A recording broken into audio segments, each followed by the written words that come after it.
Errors occurred to Facebook is used temporary. Wait a moment, try again. Go live. It's you that did that. It's you that it's failed. it's even my Facebook doesn't want to do it. Oh, it says live with here. There you go. Yeah, sorry, guys. We've gone live. Good evening, everyone. Good morning. Now, we're going to be talking about the DaVINCI Code. We're going to be talking about the property cliff. We're going to be talking about what we're seeing with JobKeeper, the big hammer of JobKeeper coming to an end. And how is that going to affect people out there? Stick with us. We're going to give you 15, 16 minutes of power in relation to these things. Let's do it.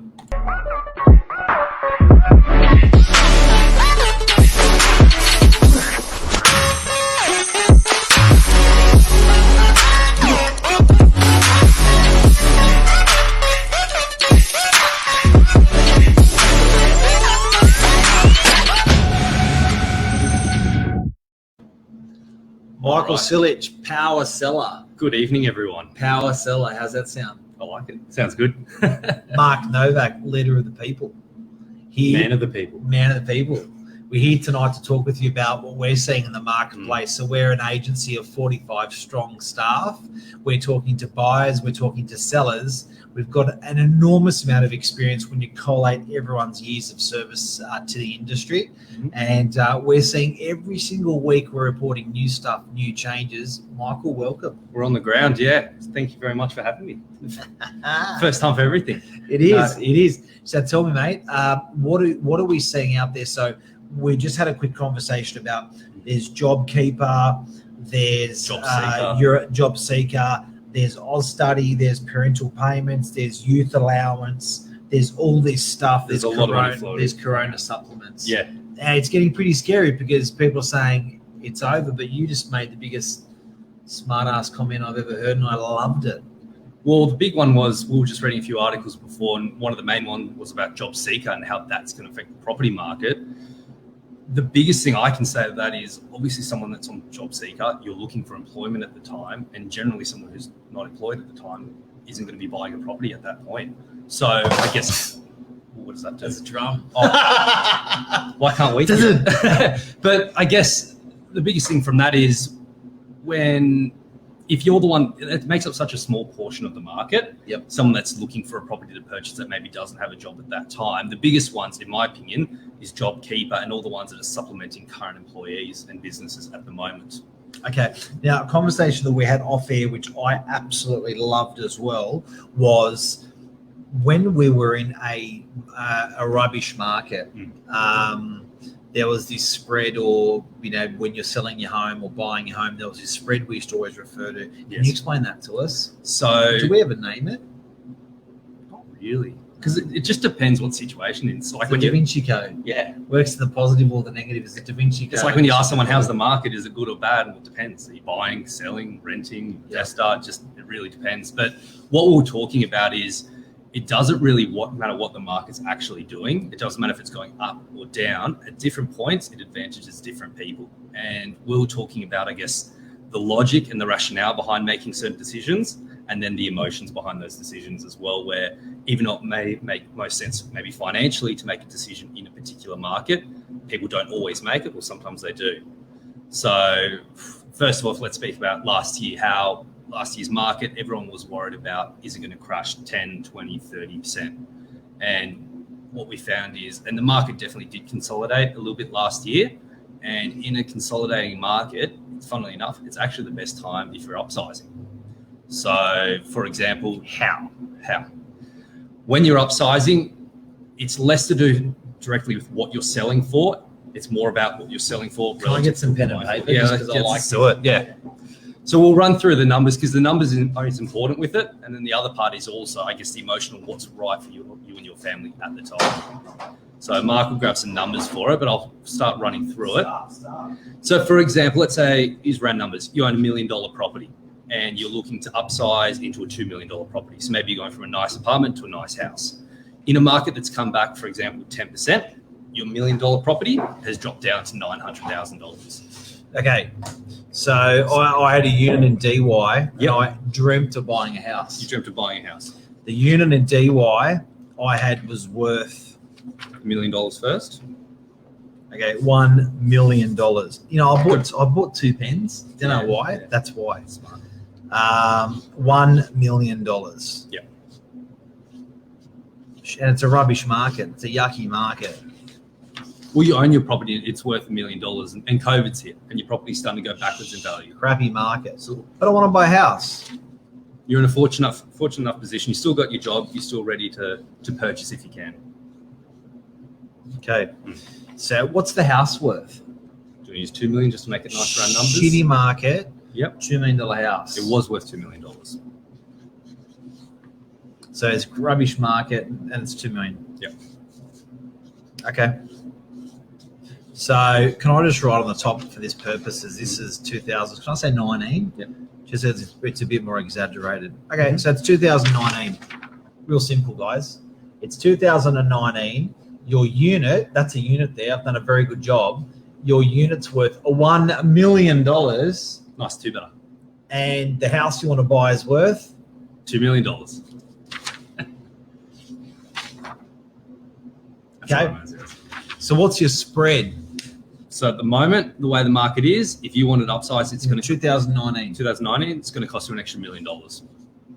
You're going to add $1 million to your mortgage. Correct. That's huge. But anyway, big exam, big numbers. But nice big. The theory works the same. Yeah. Correct. Okay. So call that the spread. Mm-hmm. Call that the difference between what you're living in, crappy market, You're not happy with that $1 million for your unit. At that time, that was a rubbish price. You've actually taken a hit. It's gone down in value. Yeah. The $2 million house, well, that's pretty low. That's gone down in value as well. So that's 2019. Yeah. Now go to 2020. 2021? 2021. What are we going to start with? The market going up or down? So that's a raging market. It's bull. It's bull market. It's gone strong. Strong. What's my unit worth now? Like, it's gone crazy stuff. Make the numbers round again. Let's say it's gone up 10%. So your apartment's gone from $1 million up to 1.1 million. Into 20%, just as some areas it's gone really It's aggro. true. All right, done. Okay. So we're at 1.2 now, kids. We're at 1.2. Okay. Market's pumping. So you're happy? You're a property owner? Market's pumping. You just paid 200 grand on your unit, guys. $200,000. Let's go to the house.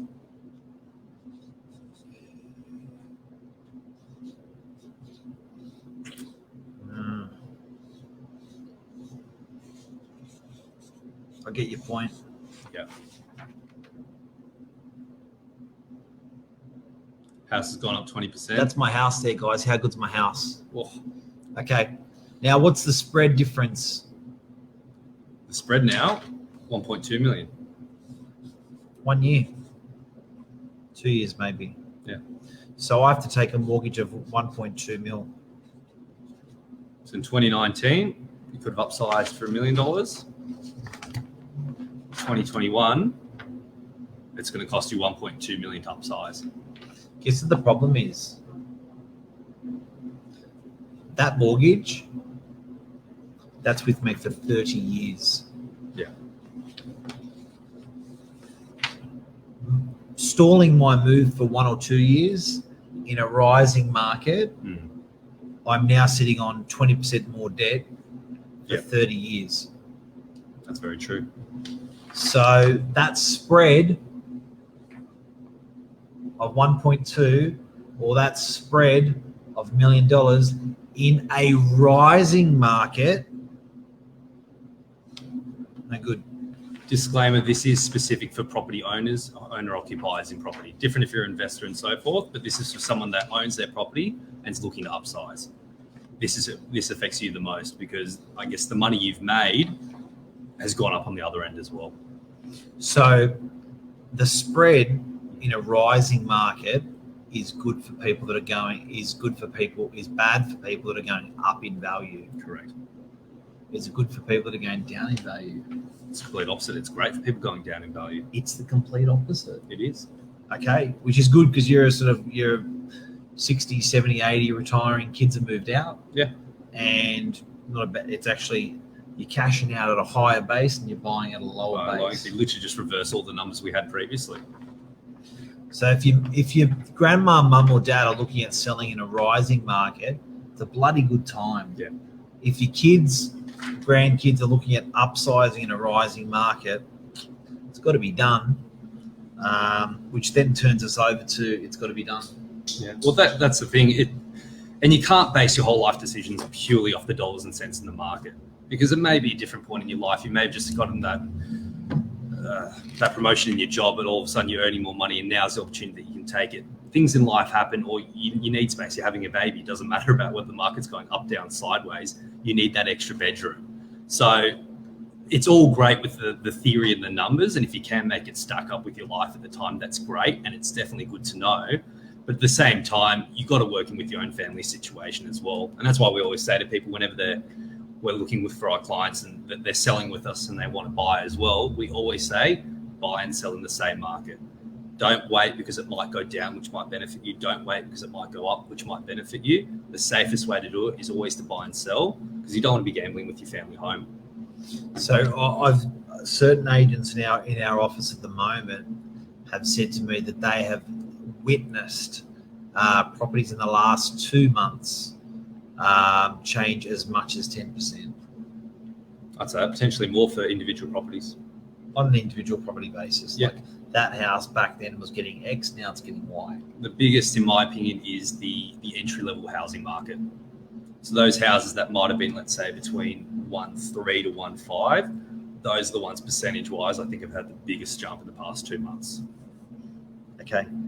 We've got any good news? Got some good news. Give me some good news. Well, it's brilliant. First of all, obviously being a property owner, if you're looking, so all the downsides at the moment. I like that. Downsides. So, ladies and gentlemen, if you are a property owner, fucking celebrate. Don't be concerned, worried, stressed. Oh my God, the market's overheating.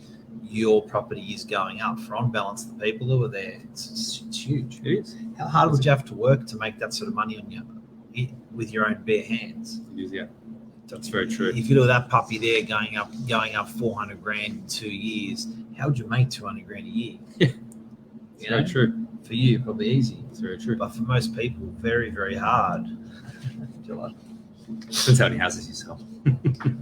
So that's good news. Yeah. Another thing, good buddy of mine, Bell, looking at buying at the moment. I kept saying to him, and this is true for you guys, for everyone out there, I know 100,000 is a lot of money. I know 200,000 is a lot of money. But break it down, guys. Don't be scared. Break it down. Break it down in a couple of ways. $100,000. Let's just do interest only because it's easy at the moment. Or $200,000, right? On an upgrade. Yep. At a 2% interest rate. That's the beauty, isn't it? Yeah. You can. Right. People now at the moment, especially when you're an owner occupier and you've got a bit of equity in your property, people obviously we don't know the exact numbers, but people are accessing interest rates now as low as in the high ones, which is just. And Mike will crunch the numbers now for you in terms of for borrowing. I guess $100,000 is a lot of money, or $200,000, but to borrow that large sum of money, don't be scared, my friend. It is so much cheaper than what it was. Let's have a look. How were high interest rates when you were younger, Mark? Like 50 years ago. I'm your age, man. 60 years ago. $38 per week. Okay. So, buddy friend Charmavelle, this one goes out to you. So, guys, it's a lot of money. Okay, it's a lot of money. But just don't forget these easy numbers. So you're intimidated, you're scared, you've sold, you got to buy, you're going out on a limb. This is horrible. Look at that. Okay, look at that. So for 100K, it's $38 a week in interest only, guys. So just do your principal and interest separate on this. Westpac, we've got a great mortgage calculator if you want to find it. 200,000 is $76 a week. All right. So, and some people go, oh, look, that's great. That's really good. Like, what happens when it goes up? Well, you can fix your rates for up to 5 years. I think it's there are people who go even longer if you're really worried about the rates. But another thing you can do is you can actually build an income. So another client, cash flow today, we're doing some modeling together with him, and he's going to be moving out west. Yep. And he's saying, look, I'm in a one better here, money's tight, out west, I get a house, For similar money. less. For less money. So selling at 800, buying at 650. Wow. Yeah. Getting a 3-bedroom house. Now, 3-bedroom house, you can actually put granny flat on. Yeah. Or a 3-bedroom house, you can actually rent out a bedroom now. You can't do that in a 1-bedroom. Yeah. My point is, you can also, when you're taking on more debt, you can buy some income because you've got more accommodation. Well, now you know about that? Yeah, relative. To be able to get any form of extra income on your property, so people like how obviously the government's incentivizing people to build granny flats or any form of extra income, because your mortgage repayments relative to how much debt you're taking on are so cheap now, or cheaper than they ever were before, that extra repayments that I guess that you'd be making are well and truly offset by that extra rental income. So a lot of people are looking at like, hey, it is tough when we're upsizing from that $1 million to $2 million. I'm taking on an extra $1 million worth of debt, but maybe your $1 million apartment, you couldn't generate extra income. That $2 million house might have a granny flat on it. And if that granny flat's renting for $600 a week, that is 600, that's $31,000 a year extra income that you're generating. So you could be living in a $2 million property for less than what it was costing to live in your apartment. Could be. You ever thought about that, guys? You could be going into more debt and your cash flow is better off forever. That's big. To take advantage of it. So that's another reason why a lot of people are upsizing now. And I think another factor why it's driving the market also, obviously money being so cheap, where you can provide, obviously the bank will lend you the money, you can upsize your mortgage, you can upsize your property, you're going to get a better property. And funnily enough, if you're doing something with an extra income, cash flow wise, you're actually going to be better off than before. You have a better house and you're actually going to be paying less per week for your mortgage. So a lot of people take advantage of it. Huge. Okay, DaVinci Code stuff. DaVinci Code stuff. Where's the code in all this? The bottom line is you need to work out, I guess from what we've seen, start with you and your family situation.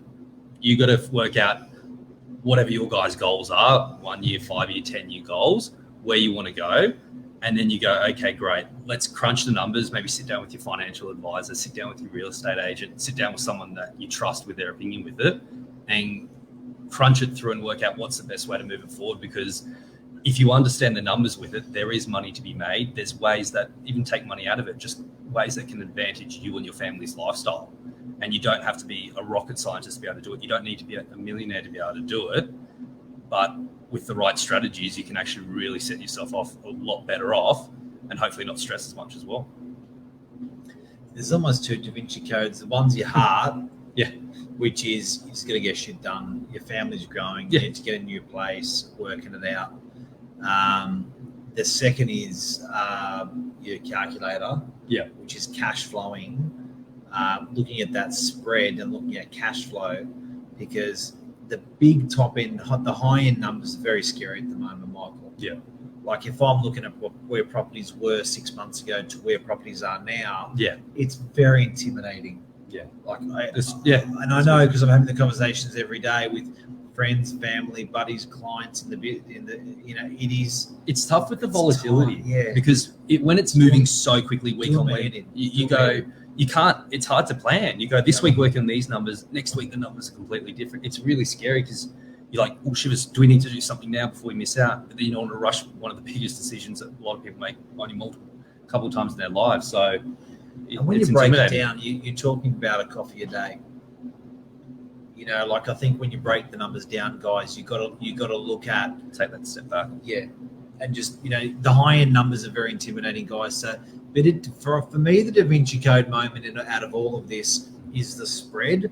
Looking at that spread of doing things now or waiting till later. Yeah. No one actually looks at that spread, and then no one actually cash flows that spread. So I think looking at that, saying, what is it going to take out of my pocket? And as I was saying with a mate of mine, Vel is looking at the moment, it's very intimidating to talk about that high-end number. It's very intimidating to say spend 100,000 more.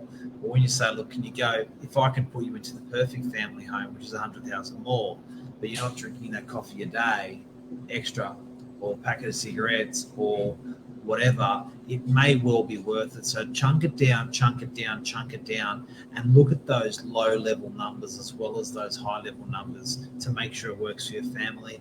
And the DaVinci Code also is, it's an emotional decision that, you know, you've got to sometimes just make, I guess. You never get, anyone that ever gets it perfectly right, 99% of the time, it is just luck. Everyone will tell you how much of a genius I am. I bought this property 10 years ago and it's doubled now. And look how great I am. I've made all this money.